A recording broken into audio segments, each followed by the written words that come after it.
episode, guys. Can we all agree that episode 2 was way better than the season premiere of Game of Thrones? I Yes. completely agree. Like, big time. Cool. So let's discuss this further. This is Godcast, and you're listening to Shweta.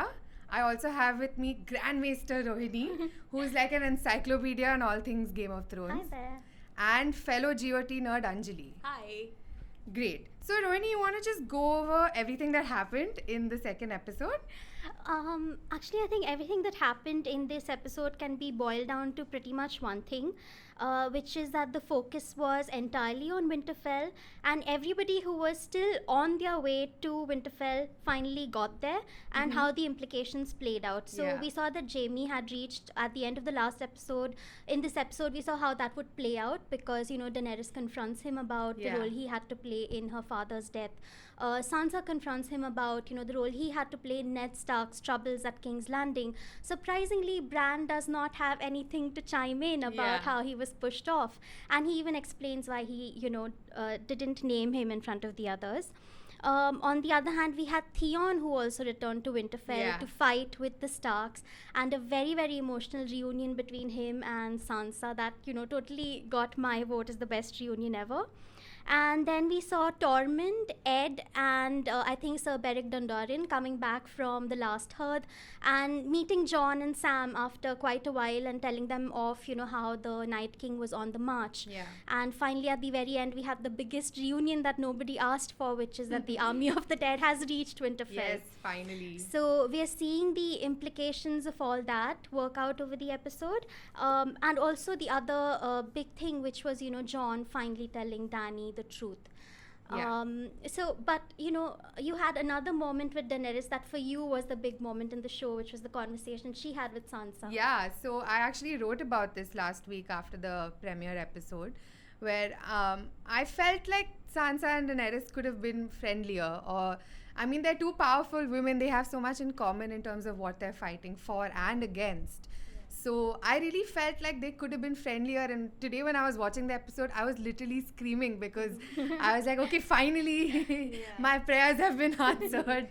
So I think it's really great that even though they have so much to fight against each other, but they still found, the Common space. ground, They yeah. found common ground to talk about it. So I think that was one of the highlights for me. And I mean, specifically about this meeting, I think while they, they answered all prayers of yours and pretty similar Yeah. ones, they stayed true to Dany's character. Like, it didn't become too sweet. The minute Sansa Yeah. posed the Nod's question, they remained true to her character, and the immediately moving off the hand Yeah. from that table, Yeah. it really reflected her personality. Kind of dramatic also. Dramatic, yeah. Yeah. I'm just happy they didn't make it too cheesy. Now suddenly everything is good. So like Yeah, that there was a good. balance. Yeah, it there wasn't was a like good balance. it wasn't like, okay, fans are asking for it, so let's let's give it just to give it them. to them. Yeah, True. yeah. I think Shweta, you were also talking about how much you loved Brienne's knighting, right? Oh And my God, I was think crying. The internet has Yeah. loved it too. Absolutely, I was crying and crying not in a like people say they cry but they don't actually cry. I actually cried and I didn't even realize that the tears were falling. And I think for me it wasn't the fact that she was being knighted, which of course it's great, but for me it was just that just before it happened, both her and Tormund say fuck tradition, and I found that so like something really spoke to me, and I was just like, okay, this works for me. And it was just overall a really, really great scene. I think one of the best scenes of the episode for me, for sure. What about you guys?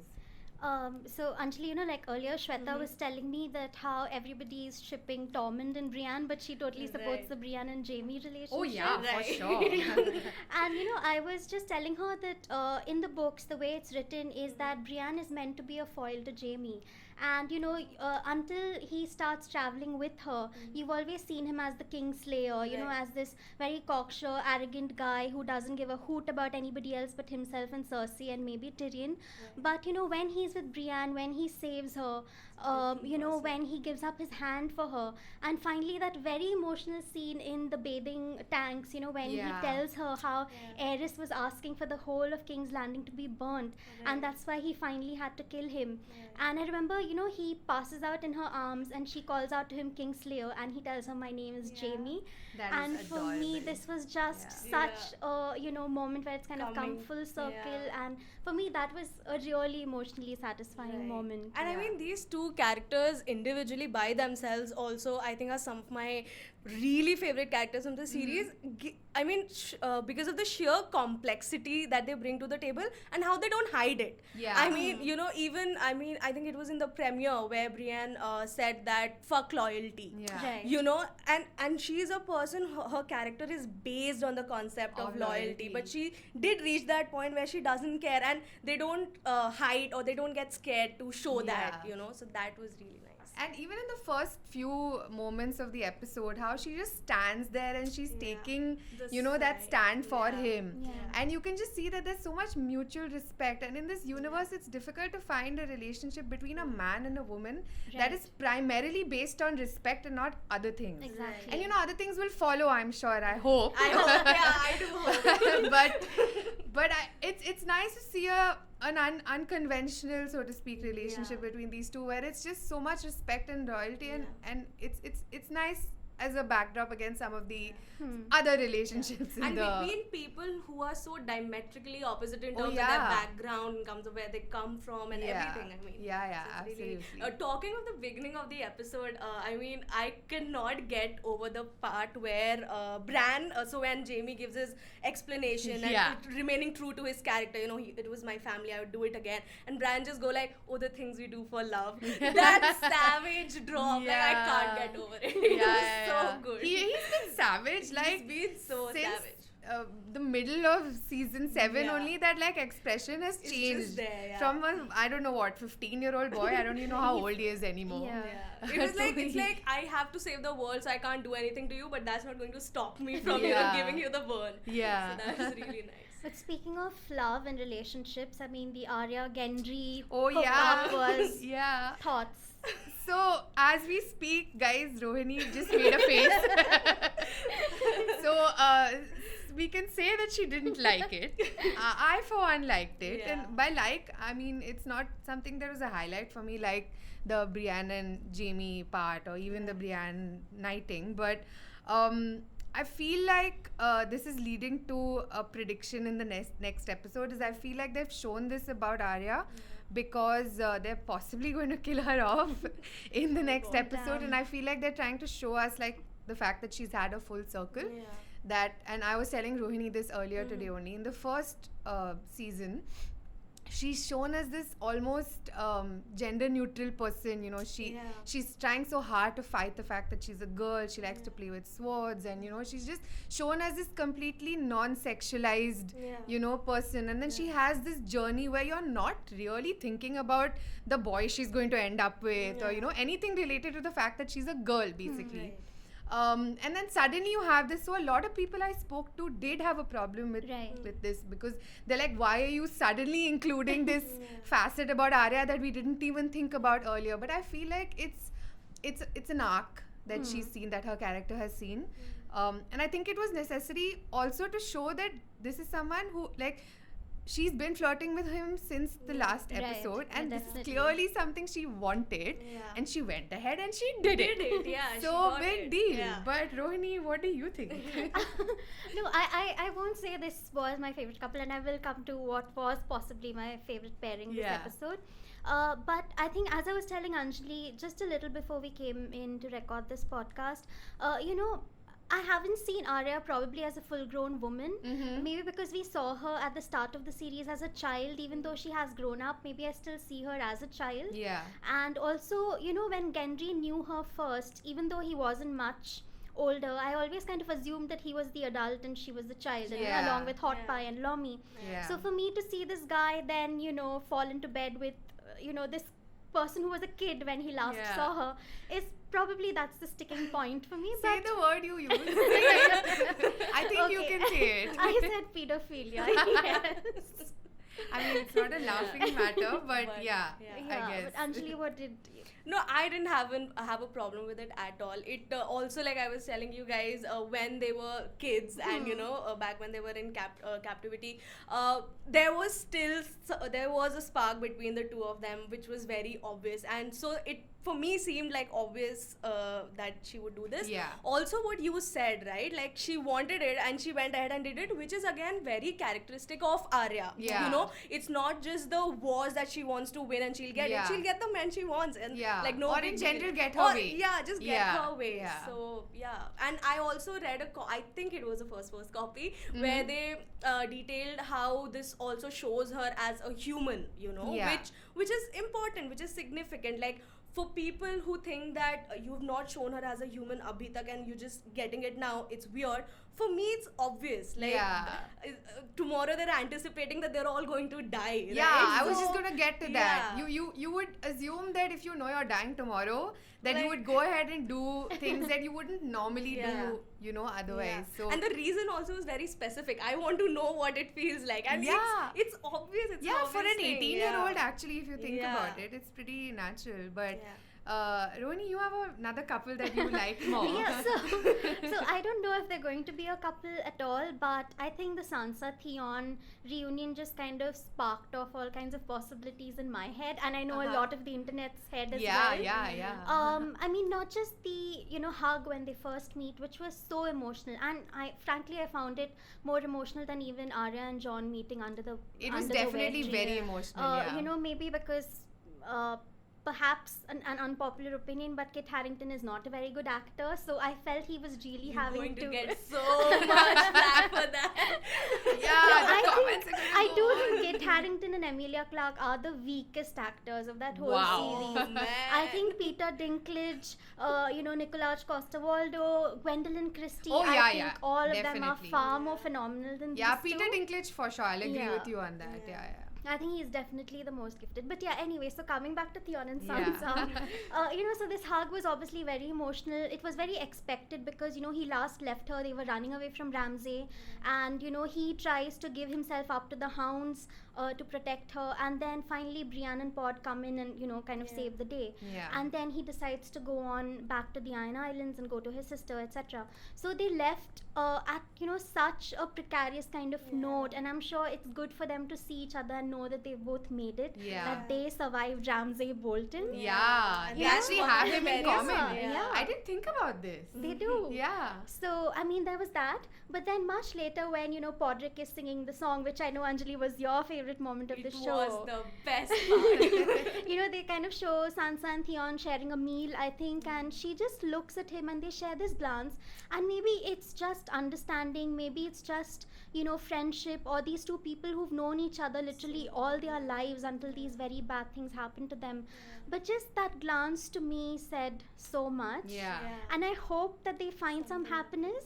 Yeah. But I don't think they have time enough to explore. They may not explore Yeah, it I think later. it's just going to be this and nothing else. So I'll make my peace with but it. it was a very endearing moment. Yeah. But let's move on to Podrick's Podrick's song. song. Man, I can't, I know I obsess over things anyway, but Yeah. this one I have just like crossed all bars. Yeah. The best part was also, as I was telling you guys, so when Pot sings it is one, and it's just so hauntingly beautiful, Yeah, right? He has such a good voice. Such Yeah. a good voice, and especially, I mean, I don't know if this is an important detail, but we're watching this at like 6 in the morning, right? And it's anyway such a warm atmosphere, Yeah, and then yeah, you just yeah. like tears all over.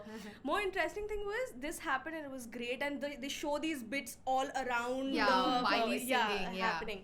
The end credit rolls, and Yeah. they give another version of the song which is in a woman's voice. It's Florence's, Florence and version, it yeah. was so good. Yeah. That was my break point. Like Yeah. you cried at the Nighting, nighting. yeah. I cried at the credit roll. Okay, I'm Yeah. going to interrupt you for a quick straw poll, okay? Sure.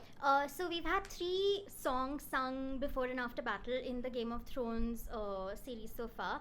There's Bronn singing the Reigns of Castamere before the Battle of Blackwater Bay in season 2. Then we had Ed Sheeran singing Hands of song. gold Yes. last season, which is quite nicely Yeah, done. it was. And then there was this. Right. What's been your favorite? Among I the mean, two? do I have to tell you? I mean, no, They Anjali's were really favorite. good, but Jenny's song takes the cake. No, for it's me. it's really nice, Yeah. but I'm partial to Ed Sheeran Ed a little Sheeran's bit. version. Yeah. Okay. Especially because we heard about how he gets his eyes burned off because of the dragon. Yeah. fire. Yeah, those Yeah, in the yeah. first episode. Yeah, that's what they told Yeah. us.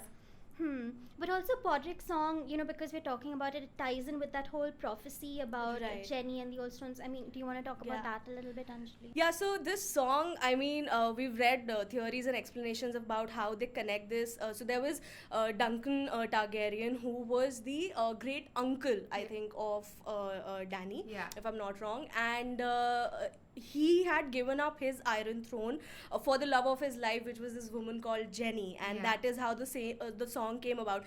Despite giving up the throne, at the end he died. And, that's the entire tragedy that the song is based about. upon. Yeah. That you didn't get the throne, you didn't get the love, and at the end, Jenny is just by herself. Yeah. And drawing from this, there have been predictions about Jon and Dany. Yeah. About who will give up the throne, because they both love each other, Yeah, as we know. as we know. But yeah, I mean, I think we'll explore that in the next In episode. the next few episodes, yeah. And especially this is important, especially because when John tells her about his real identity, there isn't she doesn't even take a moment to be Yeah. upset about it. You know, Yeah. you would assume I don't know, maybe it's just me, but if I were in her place, I would be conflicted between Right.